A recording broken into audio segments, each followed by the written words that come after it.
नमस्कार दोस्तों, DD red के एक और एक्शन वीडियो में आप सभी का स्वागत है। मैं हूं आलोक। तो आज जो वीडियो लेकर आया हूं, वीडियो है हारिस सुल्तान का। और गोरे क्यों मोमिनों को निकाल रहे हैं, रवांडा प्लान क्या है।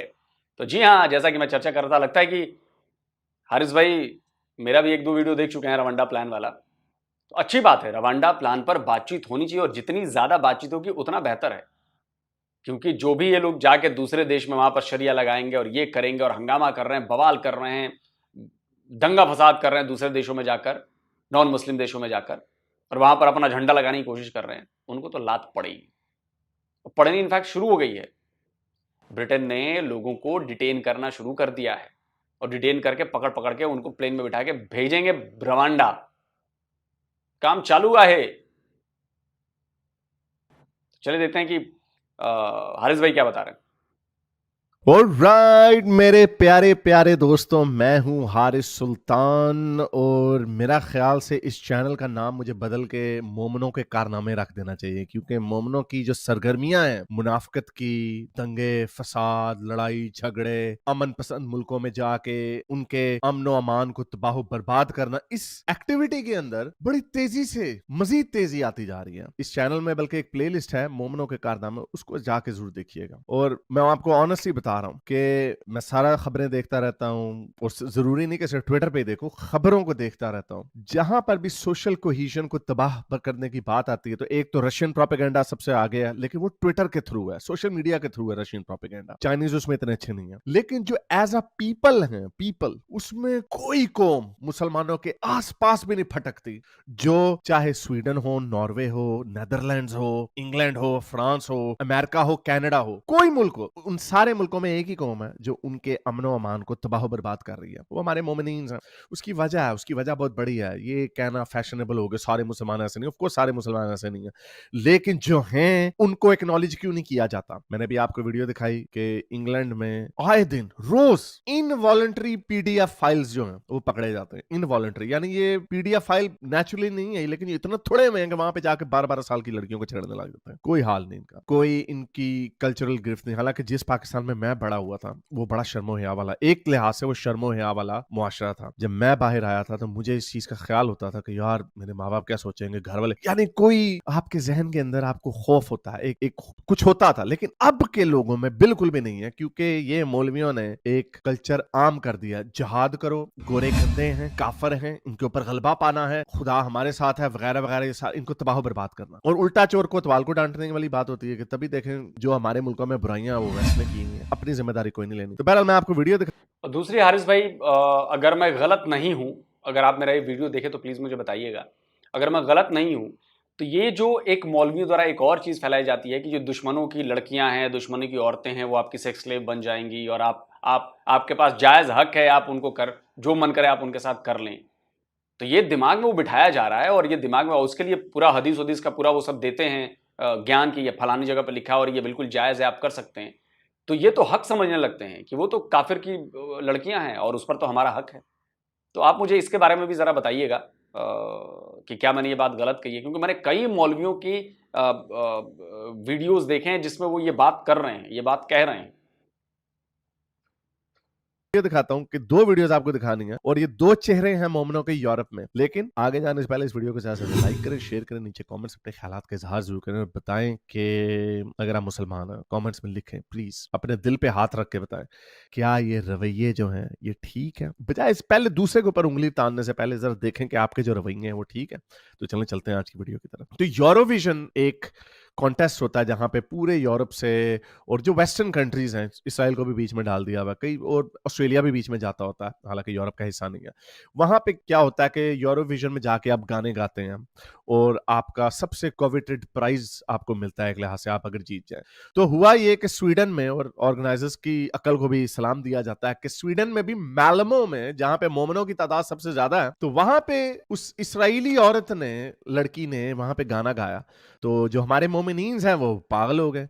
अब कई लोग कह रहे हैं कि ये वीडियो 2010 की है, आई डोंट नो, मैंने काफी हैंडल्स ने देखा इसको, इस वीडियो को चलाया, पता नहीं 2010 की है या 2021 की है, लेकिन ये बात तय है कि मैलमो में मोमनों ने इकट्ठे होके इतने दंगे किए। अब ये देखें, इन मुल्कों में उन्होंने उनको आने की इजाजत दी। ये सारे आपके मोमिनीन हैं, ये मोमिन है आपके सारे। मैलमो में जो स्वीडन का शहर है, वहां पे मुसलमान, ये देखें किस तरह उनको कह रहे हैं उतरो, नहीं, ये उनके टैक्स पेयर्स के पैसों की धज्जियां उड़ाई जा रही हैं। और आप बताएं, गोरों के अंदर इनके दिल, इनके लिए क्या मोहब्बत रह जाएगी, क्या हमदर्दी रह जाएगी? ये उनकी इमलाक को किस तरह ठुड्डे मार के दरिंदों की तरह इसको मारे, क्योंकि ये इसको अपना नहीं समझते, ये इन मुल्कों को अपना नहीं समझते। ये गद्दार हैं, ये बेशर्म लोग हैं। और पहले हाथ जोड़ के माफिया मांग के कहते हैं हमें अंदर आने दो। पहले उनको कहते हैं कि जी हमें, हमारे मुल्क में बड़ा बुरा हाल है, प्लीज हमें सिटीजनशिप दे दो, आने दो, नहीं तो हम मारे जाएंगे, वगैरह वगैरह। और वो इंसानियत के मारे हुए बेवकूफ लोग, गोरे बेवकूफ हैं, लेकिन कितनी देर तक बेवकूफ रहेंगे? अब ये बेवकूफी, जो सो कॉल्ड बेवकूफी है, ये खत्म होगी। और डंडा जिस दिन इनकी 1% आबादी उठ खड़ी हुई ना, 1%, इनका कुछ नहीं बचना। ये देखें किस तरह उनकी अमलाक को तबाह बर्बाद करें। 9 मई हुई थी पाकिस्तान में, देखें 9 मई में पाकिस्तान की एस्टैब्लिशमेंट ने किस तरह धज्जियां उड़ाई हैं उनकी, हर उस बंदे की जिन्होंने सरकारी अमलाक को, यानी पब्लिक प्रॉपर्टी को डैमेज किया। और ये देखें, वो अंदर बीच में बंदा बैठा हुआ, देखे किस तरह डरा हुआ होगा, वो बेचारा फंसा हुआ अंदर। तो ये आपके मोमिनीन हैं। तो क्या जी इनकी वजह क्या थी जी? उनकी वजह ये थी, अब उन्होंने कहा हमने गोलियां मार दी, तो फिर डर के भागे। और वो वक्त आएगा कि आप देखेंगे जलियांवाला बाग में जिस तरह, वो तो खैर और जमाना था, लेकिन इस तरह की गोलियां चलने लग जाएंगी। और एक नहीं इन्होंने बर्दाश्त करनी, इनके पास कोई ताकत नहीं है, बदमाशी, गुंडागर्दी कुछ। लेकिन जलियांवाला बाग पर जो गोलियां चली वो निर्दोषों पर चली ना। वो तो कोई दंगा फसाद नहीं कर रहे थे, वो तो अपना हक के लिए, अपनी बातों के लिए जमा हुए थे, अपना वो कर रहे थे। वो कोई इनकी तरह जाके अंग्रेजों को मार तो नहीं रहे थे, फोड़ तो नहीं रहे थे। वो तो शांतिपूर्ण तरीके से प्रदर्शन चल रहा था, एक रैली थी, अपने हक की बात कर रहे थे, जो उनका हक है पीसफुल उनका। लेकिन ये तो कुछ नहीं है, ये तो सरासर उस देश के खिलाफ काम हो रहा है। कुछ नहीं है इनके पास। और जब इनको वीजे नहीं दिए जाते, अब मैं आपको दिखाऊं यूके में क्या हो रहा है। यूके में सारी बात है, 1997 से लेके अब तक 7 मिलियन यानी 70 लाख माइग्रेंट्स आए हैं 1997 से लेके अब तक, आखिरी तकरीबन 20 सालों में। वैसे 24-25 साल बंद, असल में टोनी ब्लेयर 97 में आया था, उसके बाद से पॉलिसियां चेंज हुई जिसकी वजह से। लेकिन उससे पिछले 20 सालों में सिर्फ 60,000 इंग्लैंड में इमिग्रेंट्स आए थे। उसकी वजह क्या है? उसकी वजह यह है कि आप जब कंट्रोल्ड माइग्रेशन करते हैं, आप कहते हैं हमें आईटी के प्रोफेशनल चाहिए, हमें डॉक्टर्स चाहिए, इंजीनियर्स चाहिए, बाकी का हमें मिट्टी कटानी चाहिए, वो होती है कंट्रोल्ड माइग्रेशन। लेकिन जब ये रेफ्यूजीज बन के जाने लग जाते हैं, कश्तियों में बैठ के जाने लग जाते हैं, पीपल स्मगलिंग का जो काम होता है तेज हो जाता है, तो फिर आपके जो इदारे हैं उनको ओवरवेल्म कर दिया जाता है, जिसकी वजह से लोग आई जाते हैं, कश्ती में आके बैठ जाते, आप क्या करें, उनको फिर डिटेंशन। तो ये एक बड़ा प्रॉब्लम है। तो अब ऋषि सुनक की हुकूमत ने, और हर हुकूमत ने ही, पीछे गॉर्डन ब्राउन की और फिर डेविड कैमरन की और ये सारे जो हुकूमतें, इन सारों ने वादा किया हम जी खत्म करेंगे इनको, हम इनको माइग्रेंट्स को लाना बंद करेंगे, लेकिन रोका नहीं। उसकी वजह से 21% जो आज इंग्लैंड की जो रियल एस्टेट की प्रॉपर्टी है वो ऊपर गई है, purely because of uncontrolled migration. और ये जो 70 लाख लोग जो आए हैं पिछले 20 सालों में से, उनमें से सिर्फ 4% लोग ऐसे हैं जो वर्कफोर्स का हिस्सा बनते हैं। बाकी के क्या है? बाकी के आपके हॉस्पिटल्स यूज करते हैं, बाकी के आपकी पेंशन यूज करते हैं, जो सरकारी आपको वजीफे मिलते हैं, अनएम्प्लॉयड बेनिफिट वगैरह, बाकी के आपकी ट्रांसपोर्टेशन को यूज करते हैं, हाउसिंग को यूज करते हैं, उनकी बेड़े गर्क कर देते हैं। तभी गोरे पागल नहीं होंगे तो क्या होंगे? इसलिए गोरे पागल हो रहे हैं आहिस्ता आहिस्ता। और मैं आपको फिर बता दूं, 7-8% अभी देखें इलेक्शन हुए हैं वहां पे, पेंडुओं को जिनको उर्दू सही नहीं बोलनी आती, इन उल्लू के पट्टों ने बर्मिंघम में और ब्रैडफोर्ड में उन लोगों को काउंसलर बना दिया। तो गोरों के तो बेचारे, खैर गोरों को हम बड़े अरसे से वार्न करते आ रहे थे, नहीं इनको समझ आ रही थी, तो लेकिन आएगी जरूर। मैं आपको ये बता दूं, ऐसा नहीं होने लगा कि one of the greatest civilisations in the history of mankind ऐसे पड़ुप करके मर जाएगी। हालांकि जो अगली जनरेशन है गोरों की, वोक वगैरह को देख के तो लगता है कि यार ये तो डिजर्व करते हैं कि इनको कोई बाहर से आके इनको कोई डोमिनेट करे। इनकी जो वोक है, एलजीबीटीक्यू मॉब, जो पागल हुए हैं, इनको देख के ऐसा ही लगता है। लेकिन ऐसा आई होप, वरना हमें चांद पे जाना पड़ेगा, वरना मैंने तो चाइना चले जाना। तो बहरहाल ऑस्ट्रेलिया थोड़ा बचा हुआ। तो अब ऋषि सुनक ने रवांडा प्लान एक निकाला। मैं आपको पहले इसका मतलब बता दूं, मुझे कई लोगों ने कहा कि रवांडा को हमें समझाने के लिए जरा वीडियो बनाया कि क्या इसका मतलब है। देखें, जो यूएन ह्यूमन राइट्स चार्टर है, जो रेफ्यूजी का जो उनका चार्टर है, कन्वेंशन है, उसमें जितने भी उसके सिग्नेटरीज हैं या जो नहीं भी हैं, जो यूएन के भी मेंबर्स हैं, प्रॉब्लम ये होती है कि आप रेफ्यूजीज को गोलियां मार के नहीं रोक सकते। ये आज की बात नहीं, इवन रोमन टाइम्स में भी जब कैल्ट्स और सैक्सन्स और विजिगॉथ्स वगैरह जब रोम के बॉर्डर्स पे आके खड़े हो जाते थे, तो सोल्जर्स जो होते थे कुछ लोगों को मार देते थे, लेकिन फिर वो बाकियों को कहते हैं हम सारों को, आम शहरियों को कैसे मारे, इवन उस बर्बरियत वाले जमाने में भी। तो आप कुछ कर नहीं सकते। ज्यादा से ज्यादा आपने देखा होगा वाटर कैनन वगैरह मारते हैं, लेकिन वो भी ज्यादा देर नहीं रोक सकता, क्योंकि ये ऑर्गेनाइज तरीके से आ रहे हैं। औरतें बच्चे हैं नहीं, सारे मर्द हैं, तो क्या करें, तो आपको उनको लाना पड़ता। ये बहुत इंपॉर्टेंट बात हारिस भाई ने कही है। आप किसी भी डंकी मार के जाने में, बोट से बैठ के आने में आप देखेंगे कोई उसमें औरतें नहीं होती, कोई बच्चे नहीं होते। लड़ाई लड़ने वाली उम्र के जो लोग होते हैं वो लोग होते हैं उसमें 18 से 25 साल के बीच वाले। हर तरफ, आज से नहीं, आप कहीं भी देख लीजिए, कहीं से भी तस्वीरें आती हैं, आप उसमें मुझे महिलाएं बच्चे दिखा दीजिए। क्यों? महिलाएं बच्चे नहीं मिलेंगे, क्योंकि इन्हें सब प्लान्ड तरीके से भेजा जा रहा है। प्लान्ड तरीके से उन देशों में घुसपैठ कराई जा रही है जो डेवलप हो चुके हैं, जिनकी सोसाइटी डेवलप है। वहां पर क्योस मचाना है, वहां पर इस्लाम का झंडा फहराना है, पूरी दुनिया पर कब्जा करना है। ये सब कुछ प्लान्ड वे में हो रहा है। वरना आप सोचिए, अगर इतने मजबूर हैं तो बच्चे और महिलाओं को भेजिए ना। नहीं नहीं नहीं नहीं, वो नहीं भेजेंगे।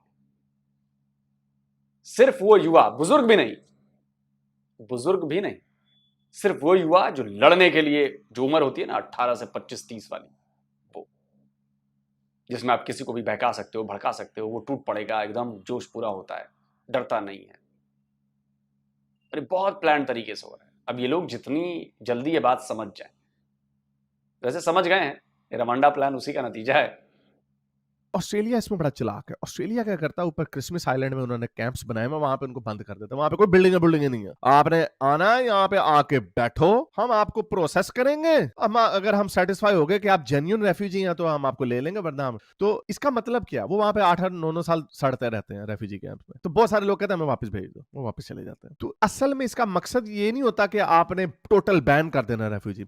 मकसद ये होता है कि आपने अपने मुल्क को लीस्ट डिजायरेबल फॉर रेफ्यूजीज बनाना होता है। Least desirable. जारी बात है, अगर ऑस्ट्रेलिया में आके आपको 8 साल क्रिसमस आइलैंड के ऊपर डिटेंशन सेंटर में बैठना पड़ेगा, तो मैं किसी ऐसे मुल्क में क्यों ना जाऊं जहां पे जाते ही मुझे होटल मिल जाए। आप कहेंगे हैं होटल? जी हाँ, आप कश्ती से उतरते हैं, इंग्लैंड में उतरते हैं, तो जो ठीक है वो कोई 5 स्टार होटल नहीं होते, लेकिन आपको होटल में ठहराते हैं, आपको मोबाइल फोन देते हैं, आपको रोज का मेरा ख्याल 10-15 पाउंड देते हैं गुजारा। कोई ऐसा बात नहीं कि वो बादशाह की तरह रह रहे हो, लेकिन फिर भी आपको यानी भूखा नहीं मरने देते, सर पे छत रखते हैं। ऑल द वाइल जब उनकी लोकल पॉपुलेशन, जब आप जाते हैं सड़कों पर होमलेस पड़ी होती है। तो ये आप फिर ऑस्ट्रेलिया क्यों आएंगे, आप उधर क्यों नहीं जाएंगे? तो ऋषि सुनैक ने और इससे पहले प्राइम मिनिस्टर्स भी ये कोशिश कर रहे थे कि हम किस तरह इंग्लैंड को, यूके को लीस्ट डिजायरेबल बनाएं। आपने देखा होगा आयरलैंड में क्या हो रहा है, वहां पे भी आए हैं, वहां पे होटलों में रखते हैं, तो आयरिश लोगों ने उनकी जलाने शुरू कर दिए होटल्स जहां पे उनको ठहराया हुआ। और इस वक्त अब आयरलैंड ने कहा कि यूके को कहा कि भाई ये सारे जो आए हैं तुम्हारे थ्रू आए हैं, इनको वापस हो। यूके कह रहा हमने नहीं लेने। तो लोग अब खड़े हो रहे हैं। हुकूमतों को इस बात की समझ आ गई है कि कुछ ना कुछ करना पड़ेगा, क्योंकि ऋषि सुनैक की जो कंजर्वेटिव पार्टी है, in the modern history of democracy, किसी पार्टी को इतनी टाइम के लिए पावर नहीं मिली जितनी कंजर्वेटिव पार्टी को मिली। और इस वक्त वो तकरीबन कोई मुझे नंबर भूल गया, लेकिन इस वक्त वो टोटल एनाइलेशन की तरफ जा रहे हैं। और लेबर पार्टी की स्टारमर की वो जीतने जा रही। क्यों? हालांकि और वो इससे भी बुरी होनी क्योंकि वो प्रो रेफ्यूजीज हैं।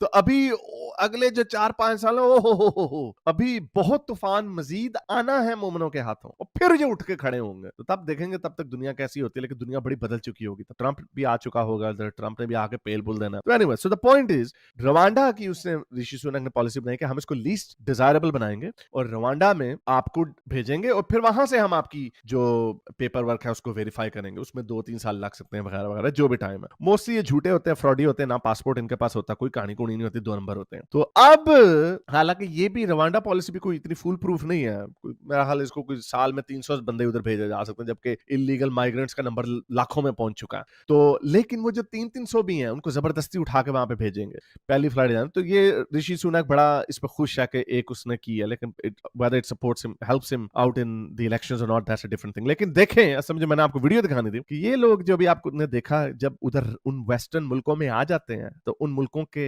वफादार नहीं होते। मैल्मो में भी किस तरह उनकी पुलिस की वैनों को, सरकारी अमलाक को डिस्ट्रॉय कर रहे थे, लेकिन जब इनको वीजे नहीं मिलते, जब तक ये लिम्बो में होते हैं, तब देखें क्या कर रहे होते हैं। ये देखें, ये अफगानी और पाकिस्तानी लग रहे हैं मुझे। कईयों ने अफगानिस्तान के झंडे लहराए में, हालांकि बंदा पूछा अगर तुमने अफगानिस्तान से भागे हुए तो अफगानिस्तान का झंडा क्यों लहरा रहे हो? सुनिए जरा क्या कह रहे हैं।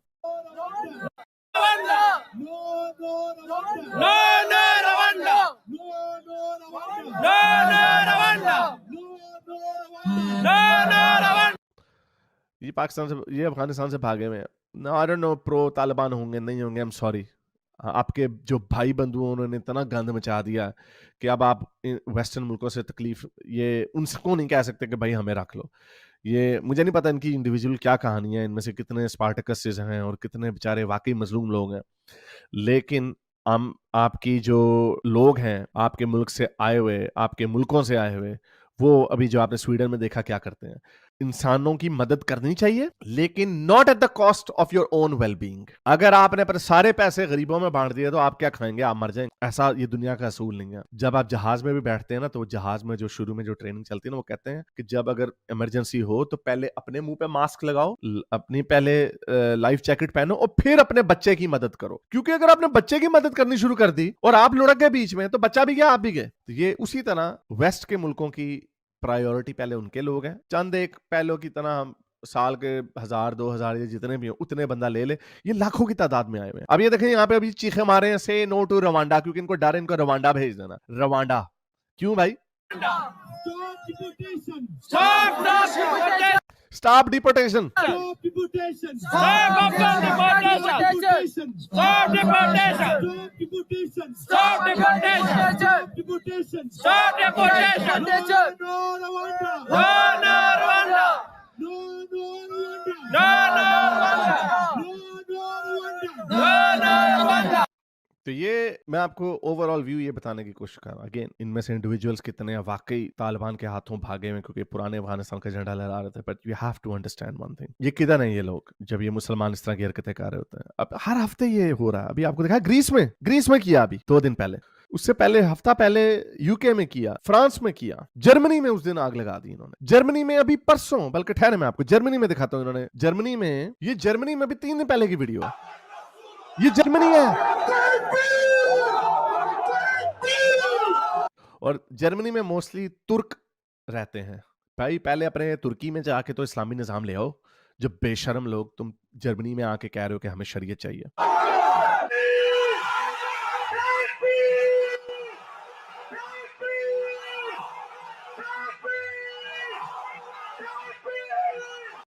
अब इन लोगों से गोरे डरेंगे नहीं तो क्या करेंगे, और हम इनको डराने की कोशिश कर रहे हैं। हम इनको बता रहे हैं कि ये आपके हाथ से बात निकल गई है। ये देखो, ये सारे फाइटिंग एज के लोग हैं, फाइटिंग एज के। और ये, मैं इस बात का मानने वाला नहीं हूँ ग्रेट रिप्लेसमेंट थ्योरी का, कि पॉलिटिशियंस ने, वेस्टर्न पॉलिटिशियंस ने साजिश की होगी कि हमने अपनी गोरी अवाम को बदल देना। नहीं, ऐसी बात नहीं है। ये वेस्टर्न पॉलिटिशियंस थे, उन्होंने देखा कि हाँ भाई हमारे बर्थ रेट फॉल कर रहे हैं, हम लेबर फोर्स कहाँ से लाएं, तो उन्होंने थर्ड वर्ल्ड मुल्कों से बगैर फिल्ट्रेशन के लाना शुरू कर दिया और उम्मीद की कि शायद ये हमारे रंग में ढल जाएंगे। ऐसा हुआ नहीं। लेकिन अब मुझे ये लगता है कि जो ये लिबिया है, सीरिया है, तुर्की है, अफगानिस्तान है, पाकिस्तान है, पाकिस्तान को मैं ज्यादा अच्छे तरीके से समझता हूँ। मेरा नहीं ख्याल पाकिस्तान, क्योंकि हम हर चीज में नालायक है, मेरा नहीं ख्याल हमने ये एज ए साजिश के तौर पे भेजे होंगे। हमने तो डॉलरों के लालच में अपनी अवाम को बाहर भेजा। एक मिनिस्टर भी थे, उन्होंने कहा था ज्यादा बच्चे पैदा होंगे तो हमें ज्यादा फायदा, हम उनको बाहर के मुल्कों में भेजेंगे, रेमिटेंसेस आएंगे, हमारे नालायक। लेकिन अब मुझे लगता है कि बहुत सारे ममालिक ने जानबूझ के ऐसा किया। गद्दाफी ने कहा था कि अगर मैं ताकत में ना रहा तो पूरा यूरोप काला हो जाएगा, यानी अफ्रीका से सारे लोग उधर जाना शुरू हो जाएंगे। तो ये मुझे लगता है जानबूझ के साजिश की गई कि इनके मुल्कों में। अब तो चूंकि आपने देखा है कितने बहुत सारी ऐसी मुसलमानों की वीडियोस हैं, इमामों की वीडियोस हैं, बड़े फख्र से कहते हैं कि हमने इतने बच्चे पैदा करने हैं, हमने यूरोप को मुसलमान कर देना है बच्चे पैदा कर करके। तो गोरे अब डर रहे हैं और उम्मीद हमारी यही है कि डरें, जितना ज्यादा डर सकते हैं डरें, उनको ये चीजें नजर आनी चाहिए। और इसमें हमारा भी कोई इतना कमाल नहीं, इसमें मोमिनों का अपना कमाल है। लेकिन मैं आपको ये बता दूं, अभी भी ये जितने जर्मनी में ये इंटिमिडेटिंग तो लगता है, लेकिन इनके नंबर इतने ज्यादा नहीं है। ये कहीं पे सिर्फ फ्रांस में 10 से 12% मुसलमान है, बाकी हर जगह पे 10% से कम है। कंस्टिट्यूएंट इलेक्शंस में काबू ये पा सकते हैं। अभी आपने देखा इंग्लैंड में जो इलेक्शंस हुए, ब्रैडफोर्ड के अंदर घोड़े के ऊपर बैठ के पेंडा अपना पाकिस्तान के तराने लगा के ब्रैडफोर्ड का इलेक्शन जीतने पे खुशियां मना रहा है। इतने बेशरम लोग हैं, गद्दार हैं ये, और इनका टाइम जरूर पूरा होगा। तो उम्मीद करता हूं आज की वीडियो में आपने कुछ सीखा होगा। इसको ज्यादा से ज्यादा लाइक करें, शेयर।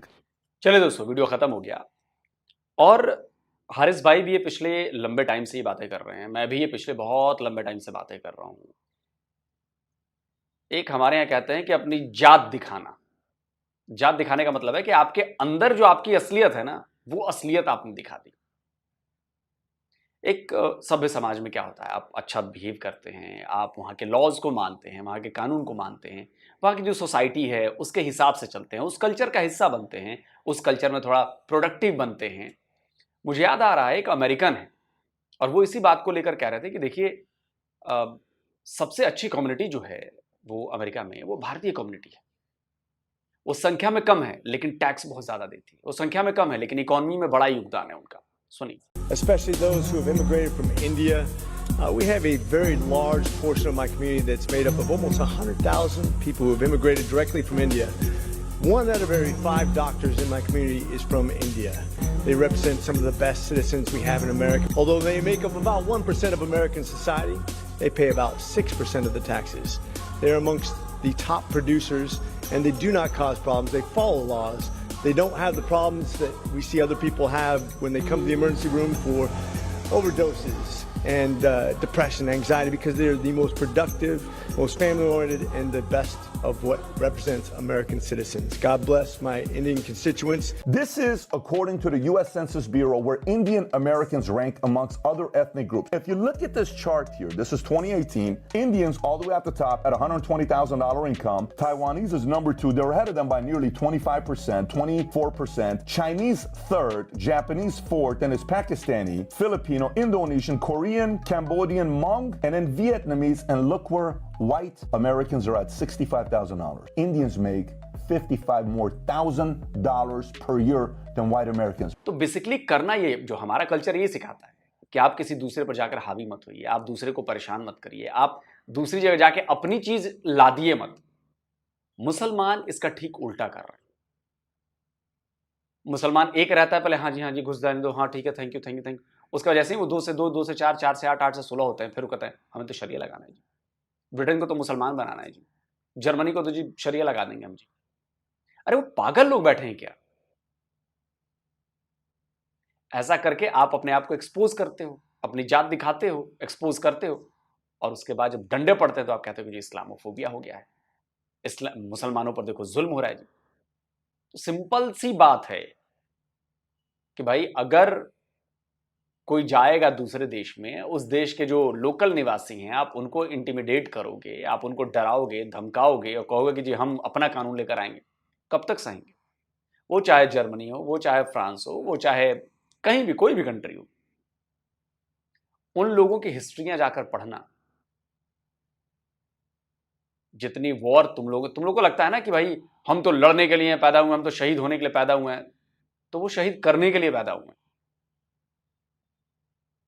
आपको आइडिया नहीं है फ्रेंच कैसे थे, यूरोप वाले कैसे थे, जर्मनी और ये लोग, तो आपको आइडिया, आप इनकी हिस्ट्री जाकर पढ़ो जाने से पहले कि जो मारकाट इन्होंने मचाई थी पहले, और जो ये इतने निर्मम हत्यारे थे, को आइडिया नहीं। आप कहीं उनके बराबर भी नहीं टिकोगे। गुंडा सुधर गया है तो कोई भी ऐरा गहरा नथु खैरा गुंडा बनकर उसको डरा देगा, लेकिन गुंडा जब अपने पुराने रूप में आएगा ना, तो फिर वो किसी को नहीं बख्शेगा। ये वही सारे हैं। आपको क्या लगता है ब्रिटेन ने इतने सैकड़ों साल तक पूरी दुनिया पर राज किया, ऐसे ही राज किया, उनसे बड़ा गुंडा कोई नहीं था, उनसे बड़ा निर्मम कोई नहीं था। तो ऐसा नहीं है कि उनके डीएनए में नहीं है, उनके जीन में नहीं है, वो बस उन्होंने अभी थोड़ा रिलैक्स होकर काम करना शुरू कर दिया। कोई बात नहीं, छोड़ो यार, अब बहुत हो चुका, अब आराम से अपनी लाइफ आराम से करते। लेकिन दोबारा अगर वो जीन उखड़ गया उनका, तो फिर तो बड़ा मुश्किल है। नहीं तो सोचो ना, इतना सा ग्रेट ब्रिटेन और उसने पूरी दुनिया पर राज किया, कुछ तो बात होगी। और वो भी उस टाइम जब डंडे की भाषाएं समझाई जाती थी, मारकाट युद्ध लड़ाइयां यही होती थी, तब भी उन्होंने की। अब पता नहीं आप लोगों को बात समझ में आएगी, लेकिन देखिए एक बात तो तय है, मुसलमानों के खिलाफ पूरी दुनिया में माहौल बन गया, और ये वही होगा, मुसलमानों को निकाल निकाल के उनकी कंट्री में पहुंचा दिया जाएगा और घुसने पर बैन लगा दिया जाएगा, एंट्री बैन लग जाएगी। उसके बाद आपको जो करना है 57 मुल्कों में करिए, और नहीं तो अच्छा बिहेव करिए, अपना बिहेवियर ठीक करिए, एक सभ्य समाज की तरह सोचिए, को एग्जिस्टेंस में बिलीव कीजिए कि भले ही सामने वाला दूसरी कम्युनिटीज है, दूसरे रिलीजन्स हैं, लेकिन उनके साथ ही रहना है। तो दूसरे रिलीजन को नीचा दिखाना, दूसरे रिलीजन वालों पर अपना रिलीजन थोपना, जबरन करना, ये सब करेंगे तो लात खाएंगे। और रवांडा प्लान से शुरुआत हो गई। बाकी कमेंट करके आप बताएं। जल्दी मिलता हूं एक और नए वीडियो के साथ। नमस्कार, जय हिंद।